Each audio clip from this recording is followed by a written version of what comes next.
Bismillah, Assalamualaikum warahmatullahi wabarakatuh.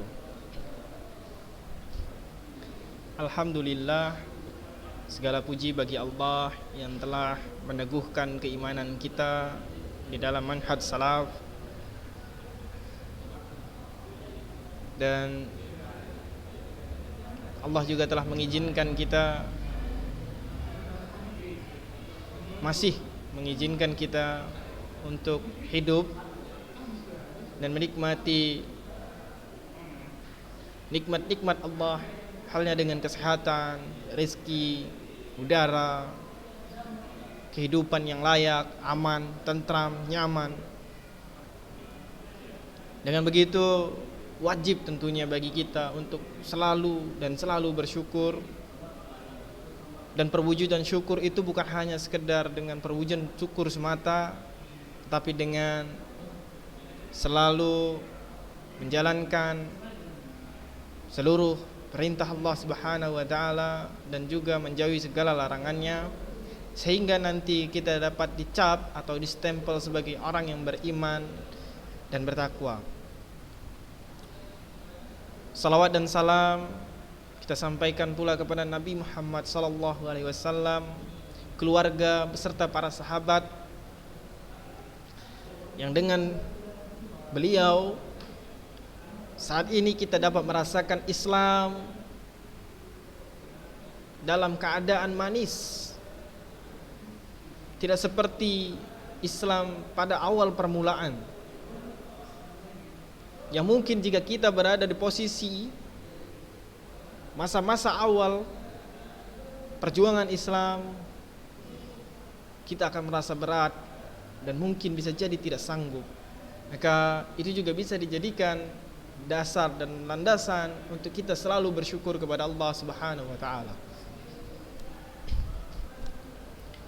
Untuk melanjutkan pembelajaran kita sebelumnya telah membahas tentang cerita sejarah, tentunya mengenal cerita sejarah. Kemudian setelah kita mengenal cerita sejarah, kita membahas juga tentang struktur dari teks cerita sejarah. Maka di pembelajaran kali ini kita akan membahas kebahasaan dari teks sejarah. Akan tetapi untuk lebih memahami dengan baik berkenaan dengan struktur teks, gitu ya, struktur teks cerita sejarah, kita akan bahas kembali struktur teks cerita sejarah itu. Mengapa? Karena nantinya ada soal atau tugas yang mengharuskan untuk menganalisis sebuah teks. Karena minggu lalu kita tidak ada tugas dari struktur, maka pada minggu ini akan dirangkap tugas struktur dan juga tugas kebahasaan. Nah, untuk kebahasaan dari teks cerita sejarah itu sendiri itu terdiri menjadi 6 bagian ya, 6 atau 7 gitu. 1, 2, 3, ya 7. Ya 7, kira-kira 7 begitu ya. Lebih kurang ada 7 kebahasaan dari teks cerita sejarah. Nah, kali ini kita akan bahas 3 cerita sejarah. Nah, 4-nya lagi akan kita bahas minggu depan. Namun untuk mendalami lagi tentang struktur, maka Ana akan menjelaskan lagi bagaimana struktur dari cerita sejarah. Strukturnya pertama ada apa? Ada yang namanya orientasi. Ya. Kemudian setelah orientasi itu pengenalan, berarti di awal-awal ya, di awal-awal dari sebuah cerita. Kemudian ada rangkaian peristiwa, berarti rangkaian peristiwa yang menuju masalah, belum masalah ya. Kemudian selanjutnya konflik. Jadi di dalam cerita ini konfliknya apa misalnya tuh. konfliknya hingga puncaknya, masalah-masalah paling besarnya. Nah, itulah dia komplikasi. Kemudian selanjutnya ada resolusi. Resolusi berarti penyelesaian masalah. Bagaimana masalah itu diselesaikan di dalam sebuah cerita, itu namanya resolusi. Dan kemudian ada koda. Koda itu berupa nilai moral amanat. Nah, itu merupakan koda. Jadi cerita sejarah ini hampir mirip dengan cerita-cerita lainnya seperti cerpen, biografi. Jadi ada yang namanya orientasi, rangkaian peristiwa, kemudian ada juga resolusi, komplikasi, resolusi, dan juga koda. Jadi ada 5 bagian. Nah, itu pasti ada di setiap cerita. Karena kalau tidak ada, maka cerita itu tidak akan menarik. Tidak akan menarik dan tidak akan ada yang mau membaca. Masa pengenalan tokoh aja, tidak ada masalah yang dihadapi oleh tokoh dan tidak ada penyelesaiannya. Dan terutama juga tidak ada hal-hal yang membuat pembaca itu mendapatkan sesuatu yang bisa dipetik. Maka itu tidak bisa menjadi cerita yang memiliki struktur yang lengkap dan orang tidak mau baca begitu. Jadi harus 5 struktur itu cakupannya saling ada begitu. Karena mereka itu 5 struktur itu saling berkaitan menjadi satu. Baik, untuk kebahasaan dari teks cerita sejarah itu yang pertama ada kalimat bermakna lampau. Nah, kalimat bermakna lampau ini penggunaan kalimat yang menyatakan peristiwa di masa lampau. Contohnya, prajurit-prajurit yang telah diperintahkan membersihkan gedung telah menyelesaikan tugasnya. Nah, kata telah berarti merupakan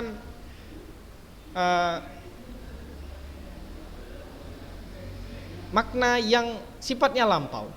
Sehingga kalimatnya ini jadi kalimat yang bermakna lampau karena ada kata telah lalu, ya kan? Kalau kata telah berarti sudah berlalu sehingga dia dikategorikan sebagai lampau.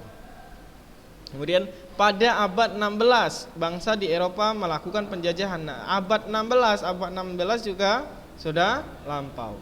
Lalu 7 tahun lalu, maka juga bermakna lampau. Baik, untuk lebih mudahnya maka kita analisis saja teksnya, teks yang Gajah Mada ini. Kira-kira ada tidak yang bermakna lampau? Kita lihat.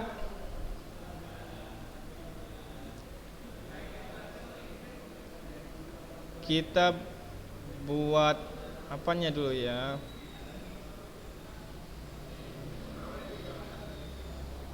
Save. Ini untuk menandai.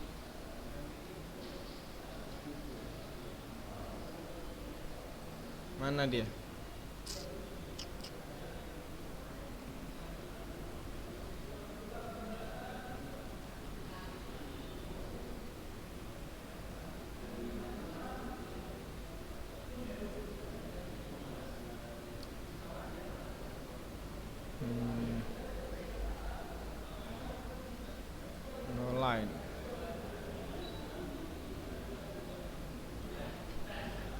Baik.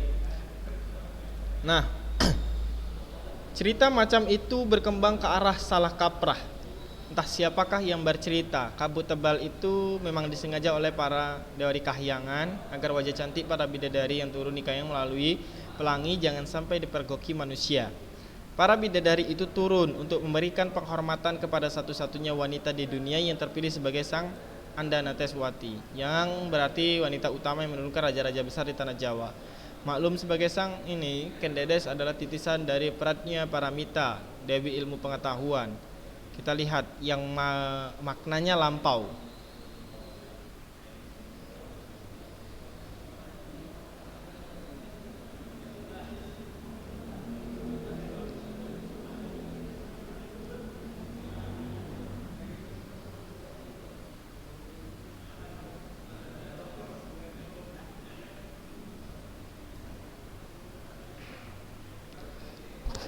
Mirip cerita Jakartarup saja. Gumam Gajah Mada sekali lagi untuk diri sendiri. Lagi pula setauku tidak pernah ada pelangi di malam hari. Pelangi itu muncul selalu siang dan ketika sedang turun hujan. Ya. Lebih jauh soal kabut tebal pula konon. Nah ini kan konon ya. Ini maknanya lampau ya, kata konon.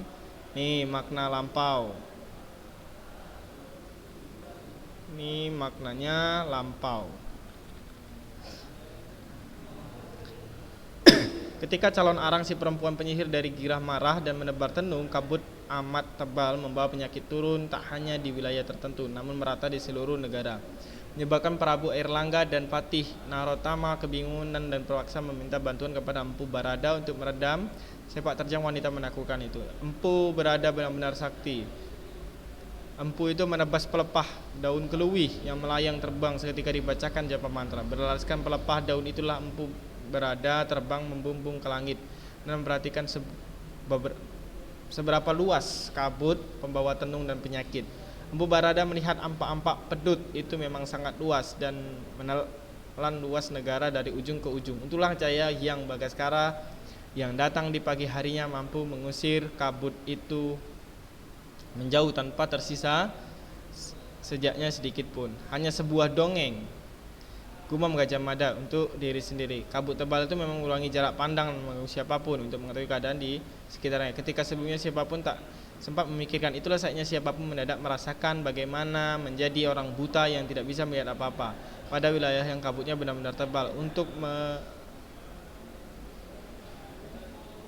mengenal benda-benda di sekitarnya, untuk mengenal ya, mengenal itu apa ini?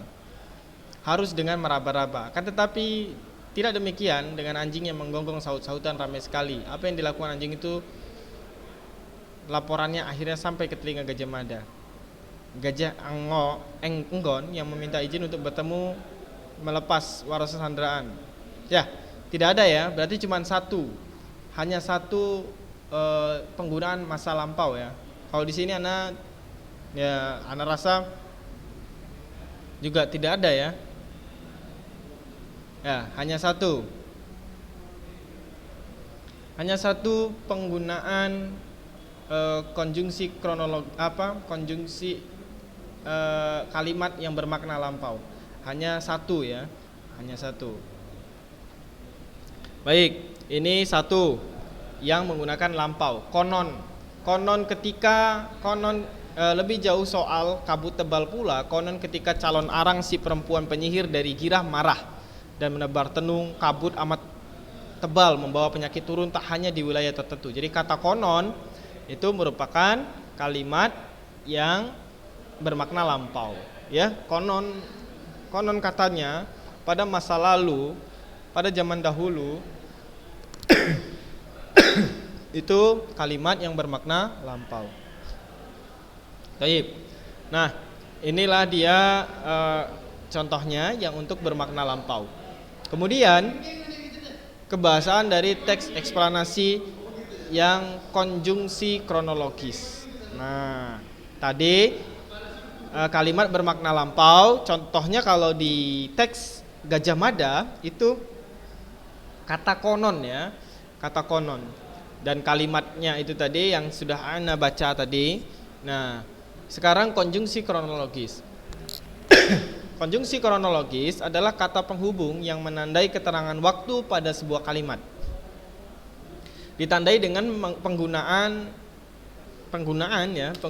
kata lalu, kemudian, sebelumnya, selanjutnya, sejak, saat, seraya, hingga dan pada akhirnya. Contohnya begini, sejak saat itu sang adipati percaya lagi dengan ucapan. Seharusnya tidak percaya nih. Sejak saat itu sang adipati tidak percaya lagi dengan ucapan istrinya. Nah, kata sejak saat itu merupakan konjungsi kronologis.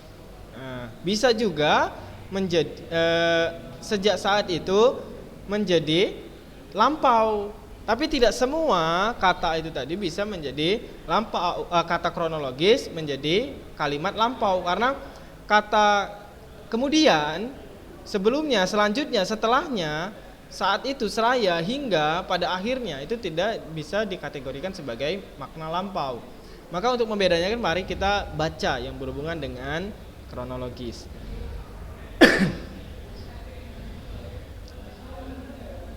Nah, cerita macam itu berkembang ke arah salah kaprah.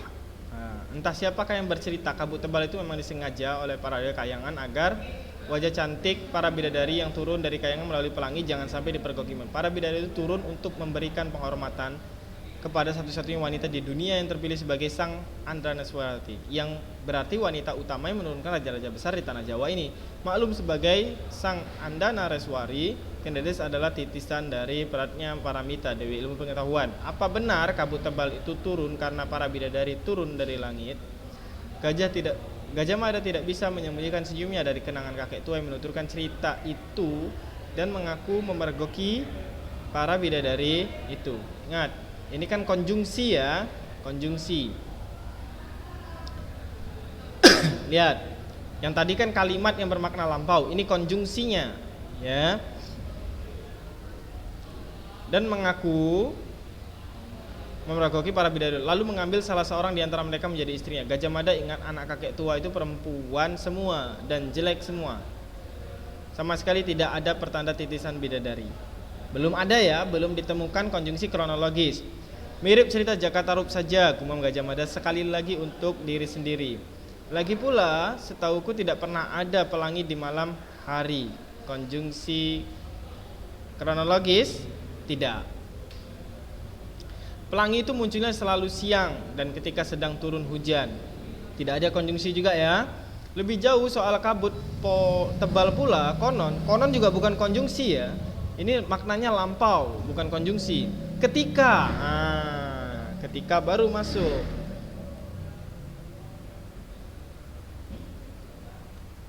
Nah, kononnya ini makna lampau, ketikanya konjungsi kronologis. Si perempuan penyihir dari Girah marah dan menebar tenung. Kabut awan tebal membawa penyakit turun tak hanya di wilayah tertentu, namun merata di seluruh negara, menyebabkan Bu Barada untuk meredam sepak terjang wanita menakutkan tersebut. Ketika lagi, ini ada ketika. Ketika ini banyak digunakan. Nah, itu konjungsi kronologis ya. Pelepah daun itulah empu berada terbang mengumbung ke langit dan memperhatikan berapa luas kabut membawa tenung dan penyakit. Empu Barada melihat ampak-ampak pedut itu memang sangat luas dan menelan luas negara dari ujung ke ujung. Untunglah cahaya Hyang Bagaskara yang datang di pagi harinya mampu mengusir kabut itu menjauh tanpa tersisa jejaknya sedikit pun. Hanya sebuah dongeng. Gumam Gajah Mada untuk diri sendiri. Kabut tebal itu memang mengurangi jarak pandang dan mengganggu siapapun untuk mengetahui keadaan di sekitarnya. Ketika lagi nih, kronologis ya. Sebelumnya siapapun tak sempat memikirnya. Itulah saatnya siapapun mendadak merasakan bagaimana menjadi orang buta yang tidak bisa melihat apa-apa. Pada wilayah yang kabutnya benar-benar tebal untuk mengenal benda-benda di sekitarnya, harus dengan meraba-raba. Akan tetapi tidak demikian dengan anjing yang menggonggong sahut-sahutan ramai sekali. Apa yang dilakukan anjing itu, laporan akhirnya sampai ke telinga Gajah Mada. Gajah Enggon yang meminta izin untuk bertemu segera melepas warastra sandaran dengan ciri-ciri khusus yang dibalas Gajah Mada dengan anak panah yang sama melalui isyarat khusus pula. Dari jawaban anak panah itu, tahu di mana Gajah Mada berada dan melaporkan temuannya. Nah, ini ada 3 ya. Kalau di Gajah Mada bergelut dalam tahta dan angkara, konjungsi kronologisnya ditemukan 3. Di sini ada kemungkinan ada juga, tapi kalau kita bahas semuanya mungkin tidak akan sempat dalam waktu 30 menit. Karena kita kan bahasnya satu-satu begitu ya. Baik. Selanjutnya yang ketiga, kebahasaan yang ketiga yaitu kata kerja tindakan. Nah, kata kerja tindakan itu kata kerja yang mengacu pada tindakan yang dilakukan tampak secara fisik. Ya. Jadi kerjanya itu yang nampak secara fisik. Ayunan tangan Gajah Mada yang menggenggam keris ke dada prajurit masih terbayang melekat di kelopak matanya. Jadi nampak secara fisik, ayunan tangan Gajah Mada nampak ya, nampak ayunannya itu. Nah, baik, kita akan mencari di teks Gajah Mada ini lagi, ada tidak yang menggunakan kata kerja tindakan. Kata kerja tindakan itu tadi kata kerja yang mengacu pada tindakan yang dilakukan secara fisik. Baik. Cerita macam itu berkembang ke arah salah kaprah. Entah siapa yang bercerita, kabut tebal itu memang disengaja oleh para dewa di kayangan agar wajah cantik para bidadari yang turun dari kayangan melalui pelangi jangan sampai dipergoki manusia. Dipergoki manusia itu fisik ya. Tampak ya, secara fisik ya, tampak. Dan kita memergoki. Nampak ya, kata kerja ini ya, kata kerja tindakan secara fisik, terlihat. Kemudian selanjutnya para bidadari itu turun untuk memberikan penghormatan. Turun, kata turun, memberikan penghormatan. Nah, memberikan penghormatan, memberikan kata kerja tindakan ya, nampak secara fisik kan, memberikan penghormatan. Memberi penghormatan kepada satu-satunya wanita di dunia yang terpilih sebagai sang yang berarti wanita utama yang menurunkan raja-raja besar di tanah Jawa ini. Terlihat secara fisik menurunkan raja-raja, tidak terlihat secara fisik ya.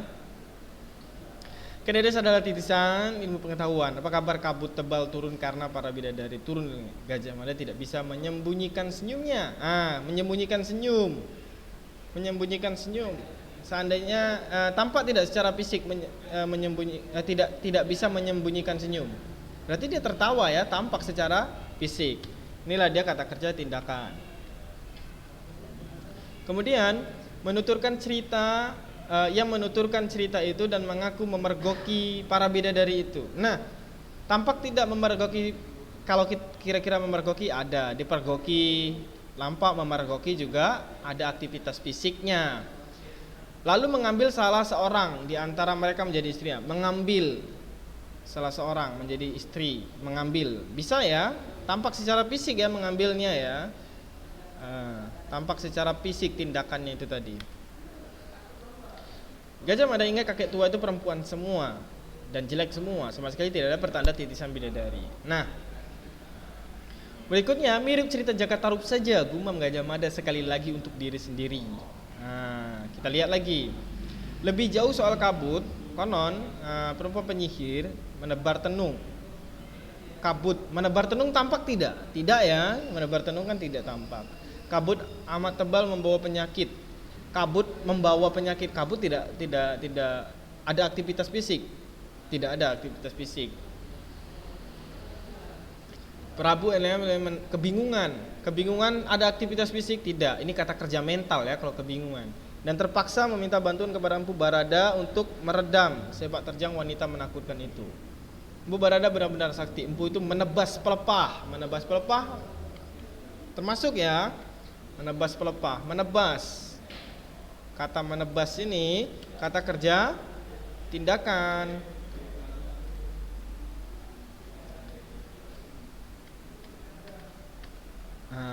Menebas kata kerja tindakan. Yang melayang terbang ketika dibacakan japa mantra, beralaskan pelepah, dan itulah Empu Barada terbang membumbung ke langit. Nah, seandainya memang terbang itu aktivitas fisik ya, terbang membumbung ke langit. Terbang membumbung itu aktivitas fisik ya, jadi kata kerja yang melibatkan aktivitas fisik. Dan memperhatikan seberapa luas kabut membawa tenung dan penyakit ya, memperhatikan juga aktivitas fisik ya. Terlihat ya dia memperhatikan atau tidak. Seseorang itu ketika memperhatikan atau tidaknya kita dapat melihatnya. Nah, itu dia kata kerja tindakan, ada aktivitas fisik. Empu Barada melihat ampak-ampak pedut. Nah, melihat juga ada aktivitas fisiknya ya. Melihat. Penduduk di mana sangat luas dan menelan luas negara. Dari menelan di sini yang tidak jelas ya, karena yang menelan tidak ada aktivitas fisiknya. Itulah cahaya yang bagas sekarang yang berada di pagi mampu mengusir kabut itu menjauh tanpa tersisa jeda sedikit pun. Ada aktivitas fisik tidak? Ada tidak kata kerja tindakan? Tidak ada melakukan tindakan ya. Hanya sebuah dongeng Gumong Gajah Mada. Kabut tebal itu memang mengurangi jarak pandang dan mengganggu siapapun untuk mengetahui keadaan di sekitarnya. Ketika sebelumnya siapapun tak sempat memikirkan itu kata kerja mental. Memikirkan itu kata kerja mental ya. Tidak bisa. Itulah saatnya siapapun mendadak merasakan bagaimana menjadi orang buta. Itu juga tidak bisa ya. Akan tetapi tidak demikian dengan anjing yang menggonggong. Anjing menggonggong ada ya. Ada aktivitas fisiknya si anjing tadi menggonggong. Saut-sautan ramai sekali yang dilakukan anjing. Ya. Gajah enggon meminta izin. Meminta izin ada aktivitas fisik? Ada. Meminta izin. Ada aktivitas fisik. Untuk bertemu segera melepas warastra.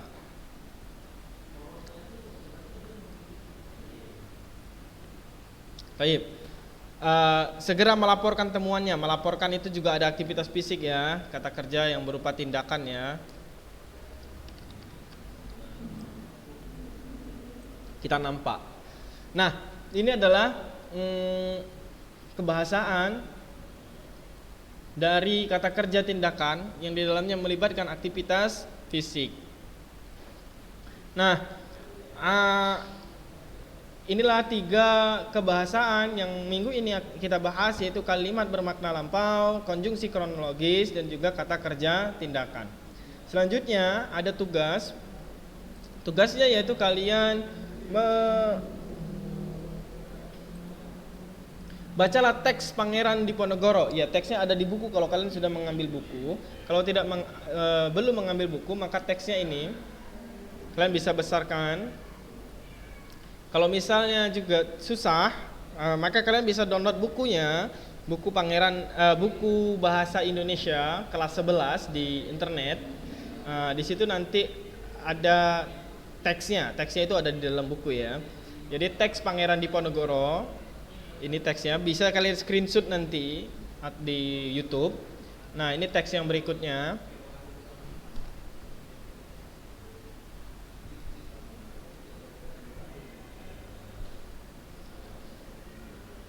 Dan ini teks yang terakhir.